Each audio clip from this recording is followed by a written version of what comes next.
All right, fellas, let's get into it. What I thought was going to be a quiet fucking week, it was relatively interesting.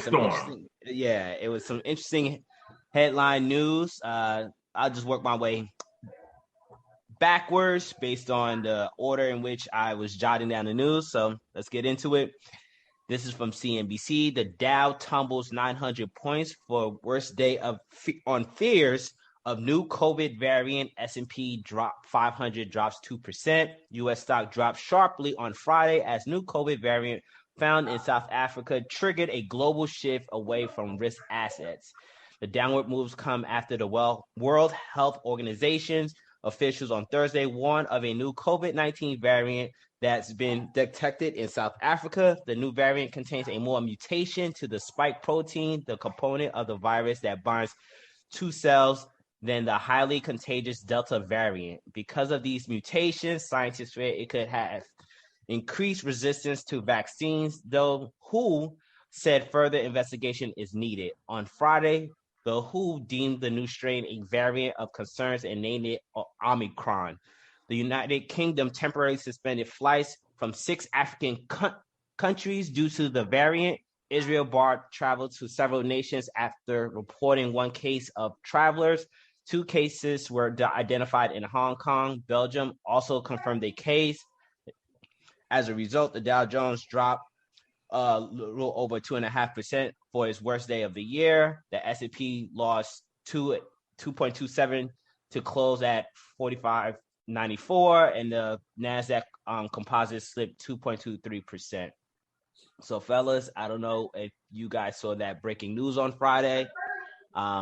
Basically, all of the nations are definitely responding with swift restrictions and travels, and the markets are not necessarily feeling this new particular variant. So, what do you guys think? Any concerns? My money was going funny. But outside of that, I mean, we're still dealing with the past variants. I was looking at the Omicron. I know the Netherlands got hit hard by it. And already Moderna is talking about they'll have their new vaccine ready in early with January, February of next year. They have this new vaccine. Yeah. And I'm saying, so this is what we're going to be doing? Because I already knew this is what we're going to be doing, but this is what we're going to be doing. They're going to keep creating. There's going to keep being a new variant vaccine. That's how we're doing the rest of this right now. Like at the end of the day, they ain't even get the last variant out, and it's going to keep being variants, and they're going to keep coming from Africa now because why not? This is bullshit. I just know that not need to panic in the stock market though, because I did see the effects of that. I saw how it was like fluctuating. Yeah. But God damn. With COVID, you know what I mean? I told you that a while ago. It's here to stay. It's not like it's going anywhere. So yeah. Yeah, I'm gonna get my shot once a year. That's all I got for that one. I'm not gonna panic. I'm not gonna get the new whatever booster that's about to come out. If there's a new vaccine available that they're recommending us to take in March, when I'm due to get my vaccine, my yearly shot, I'll do that. That's all I got for that right there. Okay. I agree with you, Smith. I mean, everybody at some point is going to catch it. I mean, I caught the flu once in my life. I don't think I'm catching COVID every single year, especially as my body starts to adapt to it. But it's whatever. I'll get my yearly shot and we'll keep it moving from there. You know what? The thing that they didn't say about that, though, they didn't say how bad it was versus the other ones. Correct. Yeah. They just say it's a new variant, it's a new one. And that's supposed to make everybody panic. But I think people have. I don't think people are in panic mode anymore. They're gotten to the point where it's like, Henry, I'm going to do what I'm going to do, or I'm not going to do it, and that's that. You know what I mean? I don't think you can make people panic anymore. Black Zeus, anything? I'm trying to censor what I'm really thinking. Go ham, and if I feel like I need to edit anything, I will go ahead and make those necessary edits. Listen,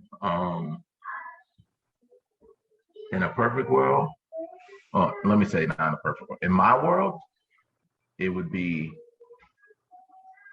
everybody that's not vaccinated, you locked out the country. You locked on y'all could live in that little non-scientific idiotic bubble that y'all want to live in. Because that's where this is coming from. True, but are you saying like just okay, the booster's available, everybody gets it, or is it just like everybody should get vaccinated yearly? Like when you're saying non-vaccinated. The people that are totally against getting vaccinated, knowing that there is a disease out there that is, or a virus out there that is, very infectious and killing people. And if you understand anything about viruses, it's kind of like, DJ Khaled, another one, like they just keep coming out. Okay, so another one. So, yeah, man, whole thing is people don't understand, like, if you don't stop it before it gets, before it develops to the next thing, the next thing, the next thing. There's a reason we don't have smallpox anymore. We don't have polio anymore. You're not worried about the scarlet fever anymore. But but the whole thing is we're so fucking ungrateful in this. Smallpox might be making a comeback. There's a headline saying that they identified a case in Philly with smallpox. Yeah, but the whole thing is, even if smallpox tries to quote unquote make a comeback, yeah, you can, at least we can stop it in its tracks. No, I got you. Before it gets, you know what I mean? But I got you. But in this day and age where we have modern medicine and people are like giving it to you for free because they would rather you be working and producing and being part of society versus you be sick in a hospital and racking up a hospital bill that you're never going to pay and everybody else is going to have to pay for, society is going to pay for, our production, listen. I think that's part of the problem, though, Black Zeus. It's a society thing, and it's not an American society thing. And yeah, it's easy to say those who don't want to get vaccinated, but what about those who do want to get vaccinated in the world and can't be vaccinated? These travel bans should allow for people not to travel, but they don't. Then you have people traveling, and you got the goddamn Omicron. What did I tell you? It was the Alpha and Omega, or they put it together, so they made it Omicron and shit. So they put that shit together. You got this, but you got people that can't get the vaccine or can't get the medicine that they need, and then they get on the plane, and then it comes over here, and now you got all this shit. Like, that's how that happens. So yeah, it's I think, to be honest, this is a complicated situation. I don't think the vaccine is a cure-all to what is happening with the mutation. Does it help in regards to severe illness? Yes. So far, the science has proven that. But in regards of spreading it's not eliminating that. And I think, unfortunately, there is data that's also showing that it could be possible that having a lot of people vaccinated is causing the mutation to happen more rapidly. Mm-hmm. So, because the vaccine is not a complete eliminator, you're just going to have these situations. I think it's just a matter of how countries respond to it. It's just one of those things. But to Smith pointed out, I think, based on when I was seeing the breaking news on Friday, because I was having a heart attack looking at my holdings and just looking at the market, just like, God damn.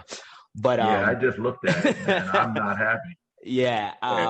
We'll see, tonight when the future's open. But I think it's just gonna come down to like people's feeling towards it, because when I went online, I think people just have COVID fatigue, because the first thing that I've seen so far is what are the deaths? Like, what are the symptoms? And so far, it doesn't seem as though that people are necessarily concerned about this new variant, similar to like they weren't concerned about the Delta variant. So, time will tell. But I think to Smith's point, I think people are COVID fatigue, and I just think this is just going to be part of common life. It's but it is what it was. Just shocking to see this. It's just and I think we're really gonna see how the world responds to this going forward, because I don't think the variances are going to stop. Mm-mm. Yeah, but all right, fellas, that was that. This news was interesting. This news coming up was interesting because I kind of wanted to touch on a similar related news last week that Smith saw, but we could probably tie this in somehow.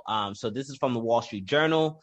Walgreens, Walmart, and CVS pharmacies contributed to opioid epidemic, Ohio jury finds. A federal jury in Cleveland found that the companies that own CVS, Walgreens, and Walmart pharmacies were liable for contributing to the opioid epidemic in 2 Ohio counties, a potentially influential verdict among the thousands of cases filed against pharmacy chains. Attorney for Lake and Trumbull counties in Northeast Ohio had urged the chains fail to stop pain pills from flooding the counties or stop false prescriptions from being filled. The counties argued that by enabling the opioid crisis, the pharmacy companies created a public nuisance. Each county said that the crisis cost them about $1 billion in costs related to law enforcement, social services, and courts. The verdict in the Bellwether case is being closely watched by attorneys elsewhere as similar cases play out against pharmaceutical manufacturers and distributors. For decades, pharmacy chains have watched as the pills flowing out of their doors caused harm and failed to take action as required by law, the attorney said. Instead, these companies responded by opening up more locations, flooding communities with pills, facilitating the flow of opioids into a legal secondary market. Michael DeAngelis, a spokesman for CVS Corp., said that the company strongly disagreed with the verdict. Pharmacists fill legal prescriptions written by the DEA licensed doctors who prescribe legal, FDA-approved substance to treat actual patients in need, he said. We look forward to the appeals court review of this case, including the misapplication of public nuisance law. And pretty much Fraser Angerman, a spokesman for Walgreens Boots Alliance, said the company planned to appeal and believed that the court erred in allowing the case to go before a jury. As we have said throughout this process, we never manufactured or marketed opioids, nor did we distribute them to the pills mills and the internet pharmacies that fueled this crisis. Basically, then he goes on to say the plaintiffs attempt to resolve the opioid crisis with an unprecedented expansion of public nuisance law is misguided and unsustainable. So last week, Smith saw one of the news headlines in regards to in 2020, we lost 100,000 people to the opioid crisis, and it was on record the largest death to overdose medication in U.S. history. So what do we think about this recent ruling in Ohio, as well as the record number of deaths due to overdose in America? Are they saying that the prescription drugs that Walmart and CVS and so on so are giving, are they giving out the opioids, or that's leading them to go to like harder drugs? They're distributing the opioids. They're saying that they're filling out prescriptions that's illegal. They're filling illegal prescriptions and things like that. Yeah. No, knowingly? Of course not knowingly. I don't Not knowingly. You know what I mean? So like the spokesman for CVS and Walmart has basically said that these are legal prescriptions that are written by doctors. So the first thing I was going to say is, it sounds like they need to put some doctors in this. You know what I mean? Yeah.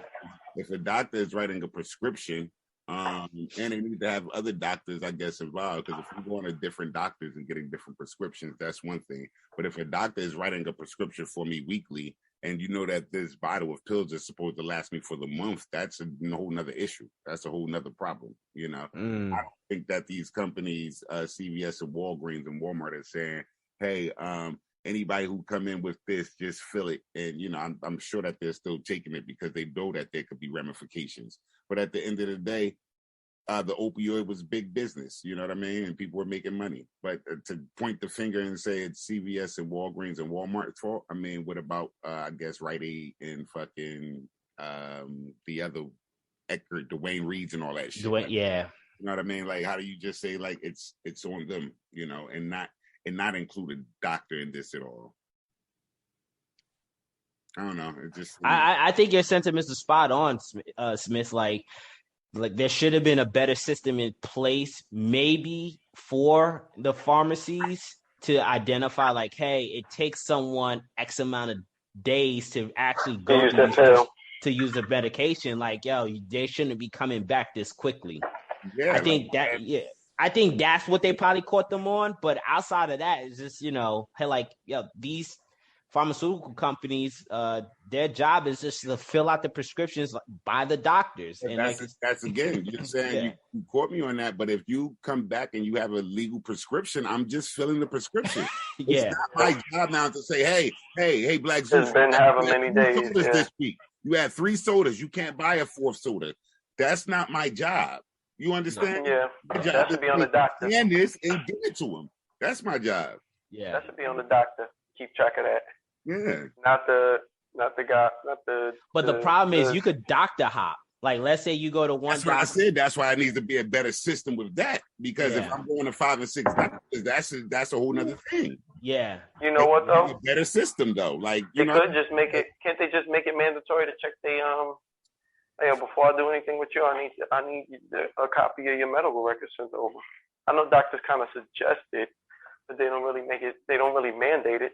So maybe that's something that they mandate now. Okay, not even before I serve you, but if you're asking for these, certain prescriptions, I need to see your medical history first. Like, have your doctor, your previous whatever, send they shit over. Because aside from that, you gotta blame the initial nigga who supplied them with it, not the motherfucker who's like filling out the prescription. Yeah, like I'm just. It's got to be the doctor. Like they got it starts with the fucking doctor. It goes back to this. It's like you have these people that have these fake vaccine cards, but who's to know which ones is fake and which ones is real? You know what I mean? Like, who's the police that really? Like, Black that Zeus, there's people out there, but oh, Black Zeus, you go ahead, man. So, I'm not exactly sure what the laws are in Ohio and everything, because I get my prescription to CVS for my medication, and I can't refill it until a certain amount of time. Like, they will not let me refill it no matter what, because I've tried to say, okay, well, let me just get like double up on it so I don't have to come back. Yeah. And they're like, we can't do that. I know they were still filling Viagra at CVS, bro. That's what's up, bro. Yeah, they re-up just for you. But like, the whole thing is, I don't know if it's just state by state with that law. My whole thing is that I can't help but feel like back in the 80s when the opium crisis was a thing in the hood, it was like, just lock them up. Lock them up, lock them all up. Now what's happening outside the hood, it's like, they need help. We need to reform the system. I just think it's kind of interesting. Well, I think because, man, like I stated before, when you have a record over more than 100,000 people dying in 2020 due to overdose, you got a problem on your hand. And the opioid crisis has been a problem for the past 10 years. And like, I agree with you, Black Zeus, like, the way they've handled this situation versus to the crack epidemic, obviously there's some glaring disparities in regards of how they handle that and who was most affected by the laws implemented during the crack epidemic versus the opioids. But I think now people have learned their lesson. You can't treat imprisonment for a drug addiction. But now this is much more, in my opinion, this is much more sinister because now you got a bunch of people legally getting prescription pills in the black market and stuff. And I want to say this before you finish that story. So yeah, go ahead, Smith. With CVS and Walgreens, but I forget the people who actually, the pharmaceutical family that actually created the fucking opioid pill, that made it an addictive fucking pill, and nobody's going after them. They talked about them like one time. They actually created that shit to be that way. Yeah, and they just let it come in. So you know what I mean? Like, no, they went after them. They did go after that family. They went after like one. Yeah, they did, but nothing happened though. That was like nothing. Well, the thing was, right? It's because the way the law is set up, and B, the way that they have everything set up. So basically, yeah, it's kind of like if you sue my business, right? You can only sue my company, right? So you can sue my company for whatever my company has, but you can't sue me for whatever I have in the firewall. So basically, because of that firewall, the way the business law is written, money comes in through the company, and then whatever I collect as an asset is now mine. You cannot touch it. So if I use that money to buy boats, houses, investments, you cannot touch it because now it's mine versus what belongs to the company. And the whole thing is that they sued the company, and the company did pay out.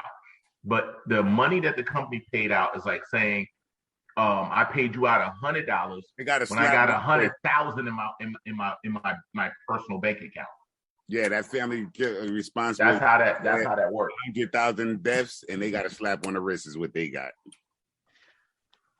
Man, I think that might be a trick. And granted, I will have to look into that. My memory is kind of vague regarding, that lawsuit against the family who actually created the opioid prescription pills. And where the problem lies. But the thing is, you could say, do you sue soda companies for people addiction to soda companies? Do you sue, I don't know, like the any bakery for people's addiction to sugar? I think there needs to be a reasonable stance in regards of how people consume anything. But but the whole thing they is created it to be that way. That's a difference. There's a difference. That's a big difference. There's a difference between There's a difference between being greedy or like hooked on something versus being addicted. Mm-hmm.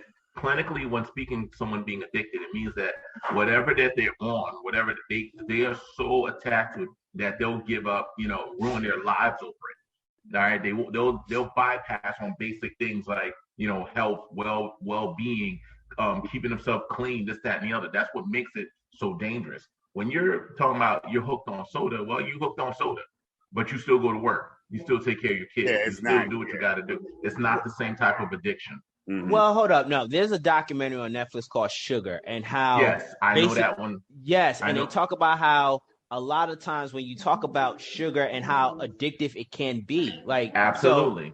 So what I'm saying is, even McDonald's, they put additives in there to make their food addictive. So yes, but are you willing to kill over the McDonald's? Are you willing to lose your family over McDonald's? That's the thing. It's like some people, the psychological effect. What I'm saying is that could all be subject, because there's some people who are addicted to that fast food. Like we've seen them on 600-pound life. Exactly. So what I'm saying is, I think there could be laws. None of us are attorneys, so I'm saying it will be interesting to hear court cases surrounding this and actually revisiting the lawsuit that you're saying about the family, because I'm pretty sure there's something in there that kind of just said, all right, like you said, there was a slap on the wrist, but I think that slap on the wrist could be due to the fact that it's very hard to process lawsuits against manufacturers of hard to process lawsuits against rich white people. Well, that's true too. Like, come on now, rich conglomerates, that's what it is. It doesn't have to be white people. It doesn't have to be white people. It could be rich conglomerates too. But I'm just yeah. But still, at the same token, like I said, there's a big difference with addiction that you need counseling. No one's in counseling over their McDonald's addiction. All right, there are some people who are in counseling for their food addiction. I don't know if they selling their ass for that though. But what I'm saying, I don't know. But I still think like But the whole thing is those people are probably like that they're equal. I still don't think those. I No, know granted, in those regards people of are outliers. I still Yeah. Those people are outliers. Things, in regards of the ramification on the population, yes, I will never ever say, your addiction to the people's addiction to burgers and fast food is going to amount to the number of deaths that we saw in 2020, where over 100,000 people had overdose on opioid pills. I just find it very sad that this is the case. And back to Smith's point, I think, to be honest, you got to look at the doctors involved in this. Like, you just got to have a better system, because I've been to several different doctors easily to get and to be honest, when you go to different doctors, they don't talk to one another. You simply writing out a new form and you're just a brand new person. There's not a blockchain technology to make sure that you're being accounted for in regards of what you're getting. And everybody could stop. Everybody could stop trying to be rich, and we could do it like Canada and have one like kind of drugstore that you go to, and it's just the actual drugstore. And then they got records for everybody and shit. Exactly. Yeah, I think that's let Henry chime in. That's what we were saying from the beginning. They're not really doing a good job of keeping track of who's going where. Yeah. See, that's the funny thing. I think that's just Ohio, because once again, I know the fact of back in the day, I had a doctor friend. If you need a prescription for anything, he just writes you a prescription and you can get it, right? Mm-hmm. But then they tightened up the rules on that. If doctors wrote, prescriptions when it either wasn't their department, or it wasn't something that was associated with their specialty, they cracked down on that. Then secondly is the fact of, like, I don't know when's the last time you guys been to a doctor, but every doctor I've gone to see, now they're tied into what sort of like a blockchain network, where it's just like, okay, what pharmacy do you go to? All right, we're going to send the prescription over there to CVS or whatever the case is, X, Y, and Z, from my doctor's office. They just get on the computer and they're like, they send the prescription right there, to that doctor's office. And I can go to any CVS. Like, I was down in South Carolina a couple years back, and I lost my prescription somewhere during the airline flight, somewhere between traveling. Mm-hmm. And while I was down there in South Carolina, I went to this local CVS there, and I told them, like, well, this is my situation. I lost my prescription, X, Y, and Z. And they actually tied in to, up here in Jersey, and they knew exactly what I was supposed to have. And they got me my medication just like that, right off the computer. So I don't know what's going on in Ohio, if they're behind the times and they still writing stuff out.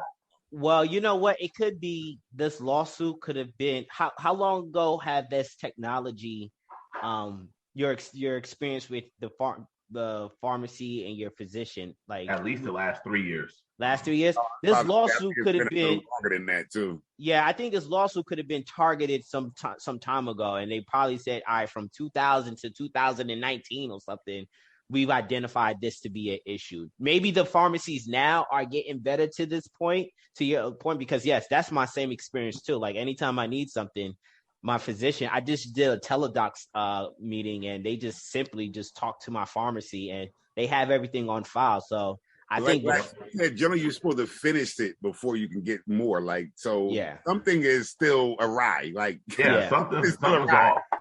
But again, to your point, Smith, do you blame the pharmacies for that, though? That's what I'm saying. Like, how do you blame the pharmacy? Not if you come in with paperwork. Like, that's what I'm saying. I'm supposed to, like, monitor you. Like, you brought the paperwork. I'm giving you the bill. Like, I'm not the police officer here. Exactly, because then you got a law if you deny a client from. Yeah. Where you can get his paperwork from. Like, where you can get his paperwork from. Exactly. So that's that. All right, last news. And I think this could tie into some other stuff. But this is from Yahoo. Best Buy tumbles as increased theft worsens margin squeeze. Best Buy's tumbled the most since the start of the pandemic, as increased robberies by organized groups of thieves add to an array of profits pressures, while Wall Street's fret about the outlook for holiday sales. Burglaries range from dozens of people rushing into stores, grabbing merchandise, to theft by smaller groups, some of them brandishing guns or crowbars, Chief Executive Officer Corey Barry told reporters Tuesday. Northern California has been a particular trouble spot, she said. but Best Buy has seen pockets of criminal activity all over the country. We are seeing more and more, particularly organized retail crime. Barry said on an earlier call with analysts, you can see that pressure in our financials and more importantly, frankly, you can see that pressure with our associates is traumatizing.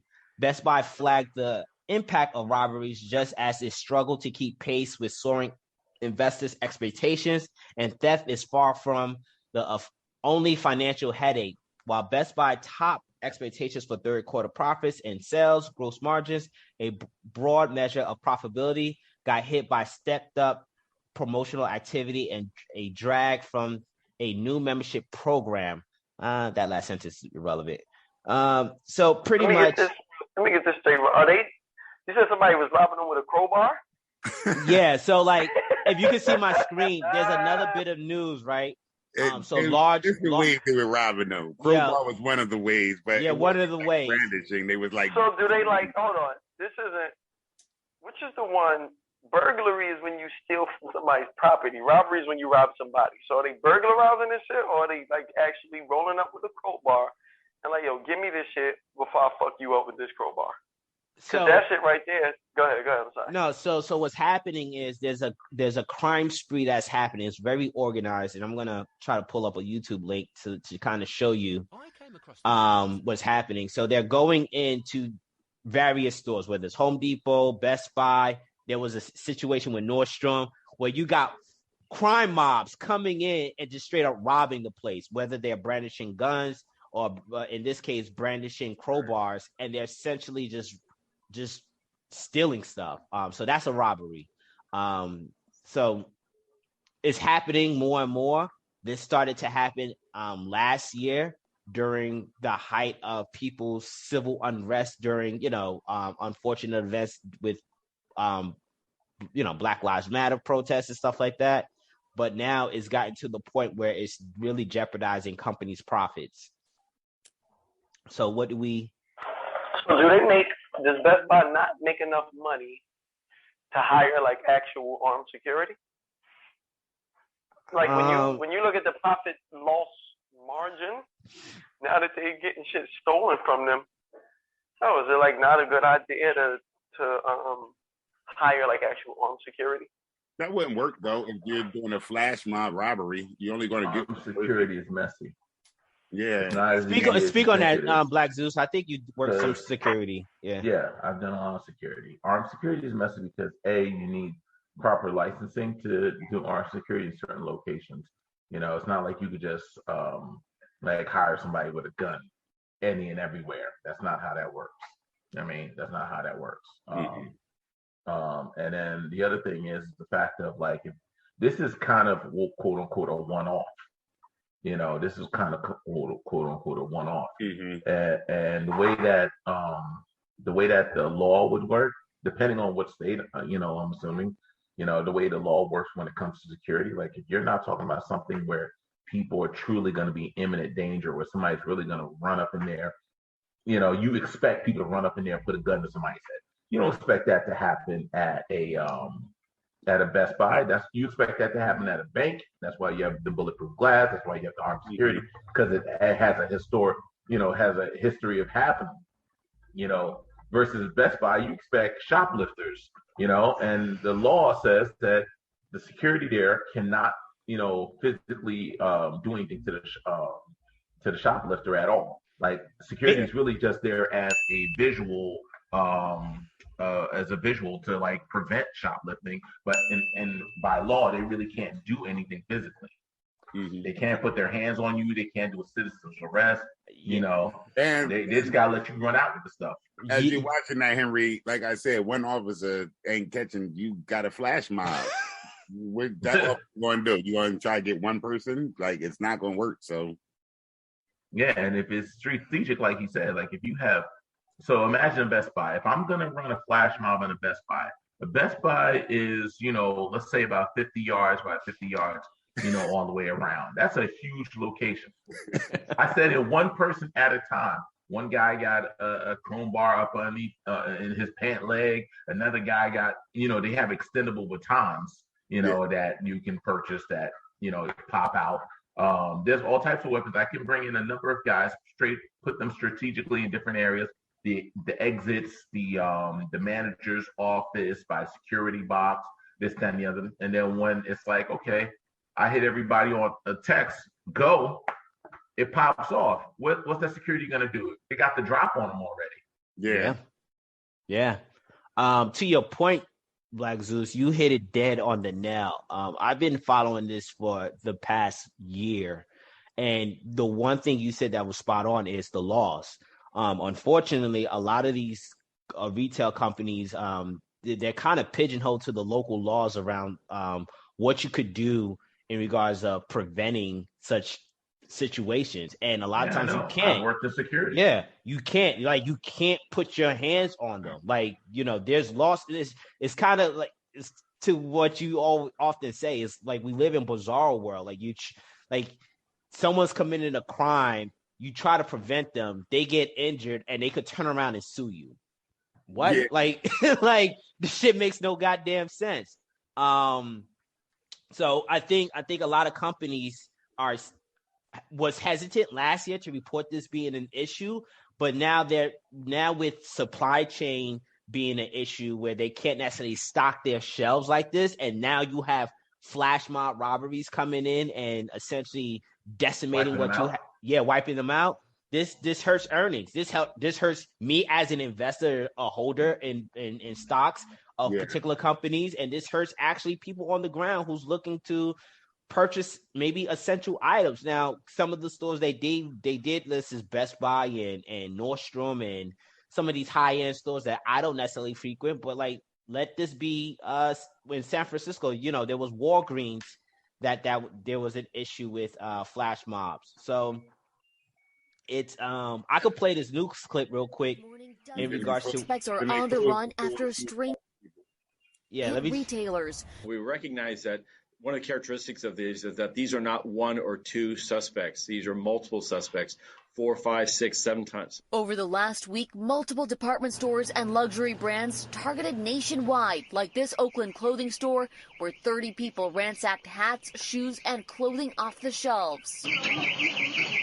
Just hours before Thanksgiving Day, police say robbers used bear spray to assault a security guard at a Canoga Park Nordstrom. 5 of them striking ahead of the shopping rush. Police say they made off with $25,000 worth of designer purses. Last weekend, perhaps the most brazen of them all, 80 people bursting out from cars in what appeared to be a coordinated flash mob style crime, running through the aisles at a Walnut Creek Nordstrom, snatching items and pepper spraying one employee and attacking another. There was a mob of people. The police were flying in. It was a scene out of the movie. It was insane.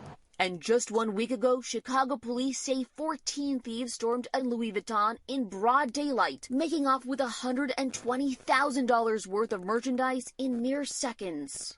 We immediately acted, recognizing the impact this is having on retailers, the sense of safety on our communities. Hi, everyone. George Stephanopoulos here. Thanks for checking. So, and I kid you not, there's tons of videos like in regards to they're really strategic. Yeah. So one, they're going into high-end stores, getting items that a lot of people are going to want. There's already a limited supply of it as it is, and now you take if you guys remember as far back, you remember the Tickle Me Elmo doll? Yeah. Do you remember when that shit was in short supply during Christmas and everything? People were paying thousands of dollars. Or even if you remember the Beanie Baby epidemic, like crazy insanity. Talk about Xbox and PlayStation 5, they'd be better. But the whole thing is they're not hitting the target market. Yeah. Xboxes and PlayStations not hitting the target. They probably got a couple of those at the Best Buy. Morning. Yeah. But you got to understand, in like, let's say in the quote unquote, like the Louis Vuitton store, because I used to think this was stupid, but in the fashion world, when it comes to like stuff like Louis Vuitton and those purses and Mark whatever, blah blah blah, they actually somewhat appreciate value with time if you purchase them and take care of them right, within the fashion community, because they become vintage. Yeah, even Rolex watches, people think it's a waste of money. Actually, it could. be very lucrative to if you purchase a Breitling or a Rolex watch and preserve it right. It could be worth more money down the road. Yeah, because I've been looking to get a Breitling old Navitimer from 1988. That shit is $9,000 on consignment. Yeah. So and once again, I know we talked about Best Buy. We named some high end luxury stores, but I talked about this in the past where, you know, you got this case. I'm about to play for you where it's even Walgreens, where they're kind of being hit. 5 Walgreens stores around the city will be soon closing their doors for good. Brazen robberies like this one have become an epidemic. And tonight, KPIX5's Betty Yu asked some city leaders what's being done to help. This Hayes Valley Walgreens located on Goff Street is one of 5 closing in San Francisco next month. Walgreens is blaming the rising cost of organized retail crime. You need to go, man. You need to leave the store. This kind of brazen shoplifting at a San Francisco Walgreens is just one example of a trend that's forcing the chain to close stores permanently. I needed to stay open because now and then I need me some Tums for heartburn. They got a pharmacy up in there. I really love that. In a statement, Walgreens said retail theft across our San Francisco stores has continued to increase in the past few months to 5 times our chain average. We increased our investments in security measures in stores across the city to 46 times our chain average. Even in the location in my district on Mission and Ocean, just a couple months ago, they started to put officer there. But Supervisor Asha Safai said it's too little too late since that store is closing. He recently proposed legislation that would allow sheriff's deputies to work as security guards for businesses. And I think that the culture of leniency, you know, there's a laissez-faire attitude that we've had. Elena Norberg Brown says it's not uncommon to see people stealing at her neighborhood Walgreens. People getting necessities like toilet paper and dish soap and not toothpaste, it's locked up now, but they're getting necessities. Just walking out with it? Walking right out. In San Francisco, Betty Yu, KPIX 5. That's also where they have the high, a lot of people living in a high homeless rate. Yeah. San Francisco. So I mean, the fact that they got to lock up toothpaste. Yeah, those homeless people that's right there off the beach where they trying to move them, and they're like, "Look, we homeless," and they walk in the store and get what they need, and they walk out. Yeah, America, right? Land of the free, right? But like, some of these videos coming out of San Francisco, they're not just walking out with just essentials. They got garbage bags and just straight up like throwing. Hey, that might be essential, my dude. That might be essential. Garbage bag might be what you need to carry. But here's a funny thing. They're stealing the items, and then a few blocks over, you'll see them selling the items. So it's not like they're preserving it for themselves. Like they're stealing the items just to turn around and sell the items. It's crazy. We could go down a rabbit hole looking at this stuff, but it's all I'm saying is why they had to get the one ignorant black person to be like, I needed to be open because sometimes my stomach, I had heartburn, and I mean, like really, they couldn't get like the old lady that's like, I need my diabetes medicine, or I need, my cholesterol medicine, my heart medicine. They had to get sometimes I have heartburn. Like really? That's for a topic for another day. We ain't gonna talk about how black folks be looking on the news, bro. They had to interview whoever was available, man. That was the only one available at that time. They could have made her lie. Listen, just say you need your heart medicine. All right. Oh my God. They put fake news with everything else. They can't take fake news of black folks sounding good. God damn it. I don't know how we talk about burgers and Thursday got into black folks, but okay. All right, fellas, let's transition into the book. Maybe if we got some time after these questions, we could talk about the verdicts, the Rittenhouse, the Ahmaud Arbery.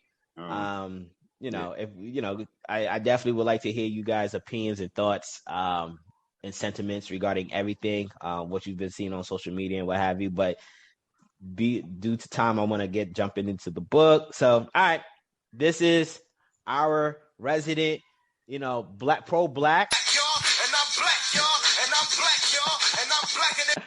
Smith's book selection. Wild Seed is a science fiction book by Octavia Butler. So, my man Smith, give us a quick synopsis on this book that you got us reading. Got me scratching my head.